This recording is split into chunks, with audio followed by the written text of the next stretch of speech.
Դուք գիտեք ինչ աղետ եք բերել մեր երկրի գլխին։ Անվիճելի է։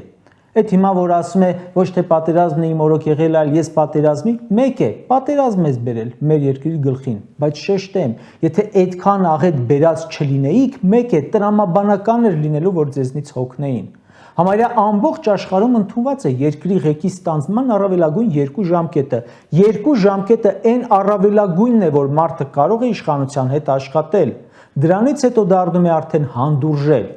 Նիկոլ Փաշինյանը Հայաստանը ղեկավարում է համարյա արդեն 2 ժամկետ, 26 թվականին կլրանա 2-րդ ժամկետը։ Սա պատրաստվում է գնալ 3-րդ ժամկետի, բայց ժողովուրդը պատրաստ չէ դրան, ինքը հոգնեցրել է։ Մոտեցեք մարդկանց փողոցում ու հարցրեք, երեք Նիկոլը խոսում էր, լսել եք, այսօր բան է գրել, կարդացել եք, չէ,